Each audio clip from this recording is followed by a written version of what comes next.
नमस्कार, स्वागत है आपका न्यूज बाइस्कोप में। मैं हूं आसिया।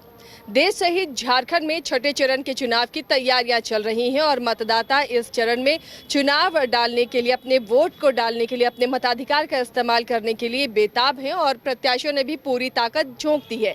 लेकिन हम आज चर्चा करेंगे आखिरी चरण की, यानी 7वें चरण की, झारखंड की, जिनमें 3 सीटें हैं, संताल की ये सीटें हैं। ये कितनी अहम सीटें हैं और किस तरह का मुकाबला इन तीनों सीटों पर नजर आ रहा है, इस पर हम एक एक कर चर्चा करेंगे। गोड्डा सीट क्यों इतनी अहम बनी हुई है? देखिए, यहाँ पहले कांग्रेस ने दीपिका को मैदान में उतारा और फिर उनका नाम वापस लेकर प्रदीप यादव को चुनावी मैदान में उतारा है और उनके सामने पिछली बार के ही सांसद निशिकांत दुबे हैं। तो क्यों आखिर कांग्रेस ने ये कदम उठाया है? क्या इसके पीछे का मकसद है या कौन सा वो समीकरण है जिसे देखकर कांग्रेस ने ये कदम उठाया है?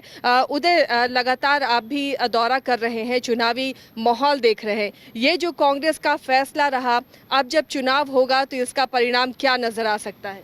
बिल्कुल, देखिए, गोड्डा काफ़ी हाई प्रोफाइल सीट हो गई है। यही वजह है कि राहुल गांधी भी आए थे और उनके आने के बाद फिर प्रदीप यादव को चुना गया।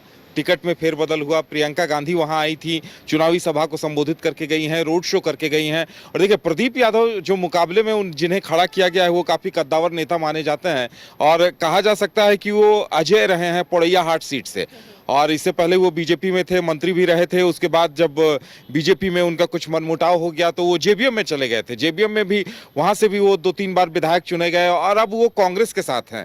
लेकिन उनका बड़े नेताओं में नाम शुमार किया जाता है। लेकिन सबसे बड़ी बात यह है कि देखिए, निशिकांत दुबे 3 बार वहां जीत चुके हैं। निशिकांत दुबे लोकसभा में मोदी मैजिक कहिए या निशिकांत दुबे के कामकाज का असर कहिए, लेकिन इस बार उन्हें कड़ी चुनौती मिल रही है और Godda seat high profile seat हो गई है। प्रदीप यादव ने भी अपना पूरी ताकत झोंक दी है। और देखिए, वहां के जो समीकरण है, एक तरफ आगड़े वोटर हैं जो अमूमन बीजेपी के साथ निशिकांत दुबे का साथ देते हैं, दूसरी तरफ मुस्लिम वोटर भी अच्छी खासी संख्या में हैं। वहां यादव मतदाता भी हैं जो एक तरह से आरजेडी के माने जाते थे पहले, जो प्रदीप यादव के साथ रहते हैं। इसके अलावा आदिवासियों की संख्या भी अच्छी खासी है। खासकर यहाँ एमवाई समीकरण एकजुट रहेगा। एमवाई समीकरण प्रदीप यादव अपने पक्ष में बनाने की कोशिश में जुटे हुए हैं। और इससे पहले देखिए, जब दीपिका को टिकट दिया गया था तो फुरकान अंसारी और प्रदीप यादव दोनों ने यह बात कही थी कि ना तो अल्पसंख्यक पूरी तरह साथ जुड़ेंगे और ना ही यादव पिछड़े मतदाता जुड़ेंगे। और इसी वजह से प्रदीप यादव को आगे लाया गया, क्योंकि फुरकान अंसारी ने कहा था कि अगर प्रदीप यादव चुनाव मैदान में होंगे तो मेरा भी पूरा साथ उनको मिलेगा। और यही वजह है कि प्रदीप यादव को फिर से टिकट दिया गया। निशिकांत दुबे ने भी अपनी ताकत लगा रखी है। एक निर्दलीय प्रत्याशी, वो भी कोशिश में लगे हुए हैं कि कुछ मत इधर उधर कर पाए। लेकिन कुल मिलाकर कहा जा सकता है कि काफी जबरदस्त फाइट वहां भी देखने को मिल रही है इस बार। करिश्मा, ये निशिकांत दुबे ने कहा था कि अगर प्रदीप यादव यहाँ से कैंडिडेट होंगे तो उन्हें चुनाव प्रचार करने की भी जरूरत नहीं होगी। तो ये ओवर कॉन्फिडेंस है या उनका कॉन्फिडेंस है या वाकई जमीनी स्तर पर ऐसा है? जी, आसिया, आपने देखा होगा कि जब कांग्रेस की ओर से प्रत्याशी की नाम की घोषणा नहीं हुई थी, तब से निशिकांत दुबे लगातार एक्स पर पोस्ट करते हुए नजर आ रहे थे और उनका यही कहना था कि अगर प्रदीप यादव को चुनावी मैदान में कांग्रेस की ओर से उतारा जाएगा तो उन्हें ज़्यादा मशक्कत करने की ज़रूरत नहीं होगी, ज़्यादा मेहनत करने की ज़रूरत नहीं होगी। सिर्फ वो एक टपरी पर जाएंगे, चाय पियेंगे और जीत जाएंगे। यानी कि उनका कहना था, नॉमिनेशन फाइल करेंगे, ज़्यादा चुनाव प्रचार प्रसार में उनकी भूमिका उतनी नहीं रहेगी, सीधा वो जीत जाएंगे।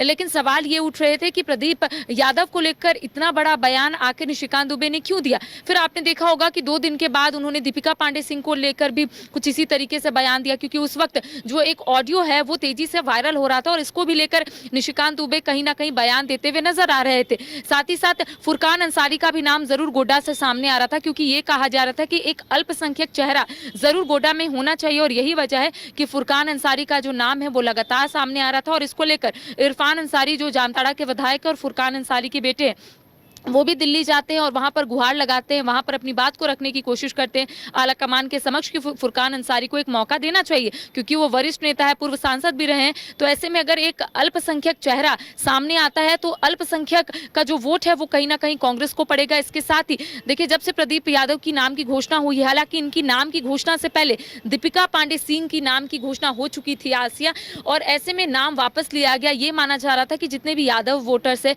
या फिर जो मुस्लिम वोटर्स है वो एकजुट नहीं हो पाएंगे, जिस वजह से यहाँ पर दीपिका पांडे सिंह का नाम वापस लिया गया। अब प्रदीप यादव चुनावी मैदान में है, तो आप देख पा रहे होंगे कि वहां पर लगातार दोनों ही प्रत्याशी दमखम के साथ लोगों के समक्ष जा रहे हैं, दोनों ही वादे रखते हुए नजर आ रहे हैं। क्योंकि एक और जहां निशिकांत दुबे ने यह कहा था कि जब प्रदीप यादव चुनावी मैदान में उतरेंगे या फिर कांग्रेस की ओर से उन्हें आगे किया जाएगा तो उन्हें ज्यादा मशक्कत या फिर ज्यादा मेहनत करने की जरूरत नहीं होगी, लेकिन यहाँ पर निशिकांत दुबे मेहनत करते जरूर नजर आ रहे हैं। इसके साथ ही अगर हम लोग प्रदीप यादव की बात करेंगे तो वो भी लगातार क्षेत्रों का भ्रमण करे। 2019 में प्रदीप यादव ही चुनावी मैदान में थे और दूसरे साइड यानी कि बीजेपी की ओर से निशिकांत दुबे ही चुनावी मैदान में थे।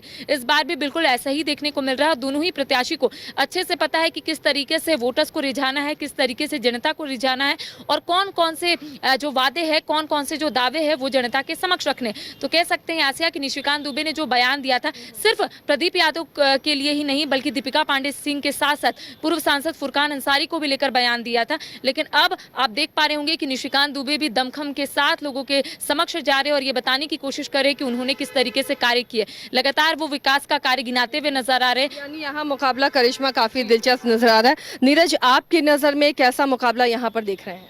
देखिए, स्ट्रॉन्ग कैंडिडेट तो प्रदीप यादव को मानेंगे क्योंकि पूर्व एमपी भी रह चुके हैं, पूर्व सांसद रह चुके हैं 2002 में, उसके साथ 4 बार हालांकि चुनाव हार भी चुके हैं, लेकिन तजुर्बा काफ़ी है उन्हें एमपी का चुनाव लड़ने का। और यही वजह है कि कांग्रेस ने दीपिका पांडे सिंह का टिकट काट के इनको टिकट दिया था। तो एक्सपीरियंस को कहीं ना कहीं देखा होगा क्योंकि निशिकांत दुबे काफ़ी एक्सपीरियंस है, 3 बार के सांसद थे, 2009 में सांसद बने, उसके बाद 2014, उसके बाद 2019 और अब 2024 में चौथी बार सांसद बनने की तैयारी में कहीं ना कहीं जुटे हुए हैं और अपनी मेहनत कर रहे हैं। लेकिन प्रदीप यादव भी पीछे नहीं है, प्रदीप यादव भी अपनी तरफ से पूरी तैयारी करके लगे हुए हैं और कहीं ना आप देख रहे होंगे क्षेत्र में घूम रहे हैं, काफ़ी मेहनत कर रहे हैं, दिन रात जो है उनकी खबरें भी सामने आ रही, किस तरह से वो मेहनत कर रहे हैं, बयानबाजी भी आप देख रहे होंगे किस तरह से एक दूसरे पर निशाना साधने की कोशिश की जा रही है। तो कहीं ना कहीं निशिकांत दुबे को एक तरह से टक्कर मिल रहा है प्रदीप यादव की तरफ से, क्योंकि प्रदीप यादव का एक्सपीरियंस है और मौजूदा विधायक भी है पौड़िया हाथ से, तो काफ़ी तजुर्बा है। तो कहीं ना कहीं तजुर्बा का सामना हो रहा है निशिकांत दुबे का, तो कह सकते हैं टक्कर का मुकाबला हो सकता है क्योंकि एक्सपीरियंस कैंडिडेट जो है प्रदीप यादव, हालांकि देखने वाली बात होगी क्या क्या कुछ होता है। चलिए, तो काफ़ी कड़ा ये मुकाबला फिलहाल नज़र आ रहा है, लेकिन इस सीट पर समीकरण क्या है, इस पर एक्सपर्ट राय लेते हैं रंजन जी से कि क्या समीकरण यहाँ काम करता है, कौन सा फैक्टर है जिस पर निशिकांत इतने ज़्यादा कॉन्फिडेंस से बोलते हैं कि उन्हें चुनाव प्रचार की ज़रूरत नहीं है, वो जानने की हम कोशिश करेंगे। देखिए, अगर ये देखना चाहें कि निशिकांत दुबे को इतना विश्वास क्यों होता है तो उसकी जो एक वजह है, एक तो उनका खुद का काम है। उन्होंने गोड्डा में काफ़ी काम किया है, चाहे वो आप रेल की बात कर लीजिए, अब एयरपोर्ट आ गया, एम्स खुल गया, तो काम उन्होंने वहाँ बहुत किया है। तो उनको अपने काम पर विश्वास है और साथ ही साथ मोदी के नाम पर भी विश्वास है क्योंकि उन्हें भी पता है कि मोदी के नाम पर लोकसभा चुनाव में वोट मिलते हैं। इन 2 चीज़ों के अतिरिक्त अगर हम जातीय समीकरण में अगर घुसें तो आप देखते हैं कि ब्राह्मण जो हैं वहाँ 2.5 से 3 लाख के बीच में हैं, वैश्य जो हैं वो भी 2.5 से 3 लाख के बीच में हैं, भूमिहार, राजपूत और कायस्थ लगभग 1 लाख हैं। तो ये जो वोट है ये निशिकांत दुबे को लगता है कि ये गोड्डा लोकसभा में जो देवघर विधानसभा का क्षेत्र है वो काफ़ी अहम जीत हार में रखता है। जी हाँ, बिल्कुल रखता है। और अगर आप देखिए तो पिछली बार भी देवघर से ही निशिकांत दुबे 75,000 वोटों से लीड कर रहे थे, तो ये चीज़ दिखता है। दूसरे तरफ प्रदीप यादव ने भी अपना समीकरण सेट किया है। अब देखिए 21% मुस्लिम आबादी है, इसके अलावा 7% यादव हैं, तो ये 28% से वो भी अपनी गिनती शुरू करेंगे। और इसके अलावा इसमें वो एसटी वोटर्स को जोड़ना चाहेंगे, मतलब आदिवासी वोटर्स को जोड़ना चाहेंगे। और कल्पना सोरेन भी वहाँ गई, प्रियंका गांधी वहाँ पर गई, तो वहाँ पर कल्पना सोरेन के जाने के बाद जो ट्राइबल वोटर्स हैं वो किस संख्या में प्रदीप यादव की तरफ आते हैं, इस पर बहुत कुछ निर्भर करेगा। तो अगर आप जोड़िए कि जो ट्राइबल वोटर्स हैं वो भी ऑलमोस्ट 13% के आसपास हैं, तो ये 40-41% के आसपास का मामला जो है बन जाता है। तब आपको नेक टू नेक फाइट जो है वो दिखने लगती है। अब जहाँ तक हम विधानसभा वार बात करें, देखिए इस गोड्डा लोकसभा में जो विधानसभा है 6, उसमें से 2 तो मंत्री हैं एक जरमुंडी से बादल पत्रलेख हैं और मधुपुर से जो है आपको ये हाजी हुसैन अंसारी पहले थे और अब हफीजुल हसन है। तो ये आपको दिखता है कि मंत्री हफीजुल भी वहीं पर हैं। लेकिन जब आप लोकसभा वार देखते हैं तो जो जरमुंडी है वहाँ पर बादल पत्रलेख की जो जीत हुई थी विधानसभा में वो छोटी जीत थी, 3000 वोटों के आसपास की वो जीत थी। लेकिन बीजेपी को जो है लोकसभा में जो लीड मिली थी यहाँ से 50,000 की लीड मिली थी। तो जरमुंडी और देवघर ये निशिकांत दुबे का स्ट्रांग होल्ड बनता है जहां पर वो मैक्सिमम लीड गेन करना चाहेंगे। जबकि आप हालांकि पिछली बार मधुपुर में भी लीड मिल गई थी बीजेपी को, लेकिन जो मधुपुर है, पौरैया हाट है और महगामा है, यहाँ पर बराबरी की लड़ाई है। महगामा में दीपिका पांडे किस तरह से मेहनत कर रही हैं उस पर भी बहुत कुछ निर्भर करेगा। लेकिन इस 3 जगह पर कांटे की लड़ाई है, मधुपुर, पौरैया हाट और महगामा में। और इसके बाद गोड्डा है, वहाँ पर बीजेपी को हल्का एज जो है दिखता है। अभी वहाँ पर बीजेपी के विधायक भी हैं, अमित मंडल, जो कि 4,500 वोटों से जीते थे। तो ये स्थिति है। तो ऐसा भी नहीं है कि ऐसा लगे कि बिल्कुल एक तरफा है, क्योंकि जो डेमोग्राफी है वो भी बहुत चीज़ों को प्रभावित करती है। हालांकि निशिकांत के अपने काम हैं जिसके बल पर वो वोट मांग रहे हैं। पिछली बार उनको 53% से ज़्यादा मत मिले थे और जो प्रदीप यादव हैं उन्हें 38% के आसपास वोट मिले थे और हार जीत का फासला 15.5% के आसपास है। और चूंकि लड़ाई आमने सामने की है तो अगर 6-7% का भी स्विंग होता है तो बिल्कुल नेक टू नेक हो जाएगा।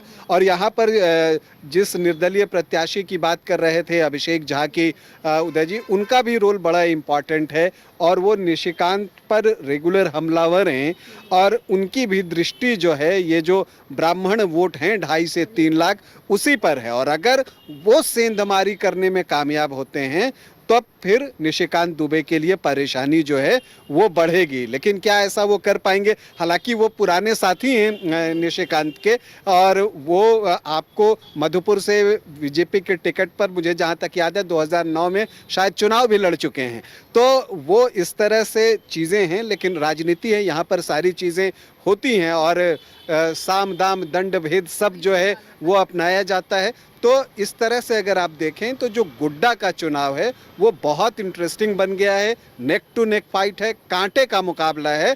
अब इस कांटे के मुकाबले में कौन बाजी मारता है ये देखना होगा। कितना क्लोज फाइट है कि देखिए प्रियंका गांधी गई, मल्लिकार्जुन खड़गे गए, कल्पना सोरेन गई प्रदीप यादव के लिए। दूसरी तरफ आप देखिए कि अमित शाह आ गए हैं।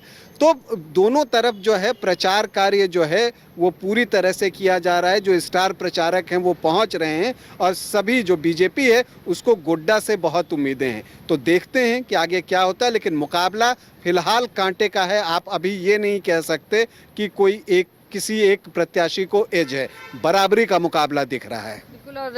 और झारखंड में अगर किसी सांसद की सबसे ज़्यादा चर्चा होती है या सबसे ज़्यादा जो फेमस है वो निशिकांत दुबे ही हैं, चाहे उनके बयानों को लेकर हो, चाहे जिस तरह मुखरता से अपनी बात वो रखते हैं उसे लेकर।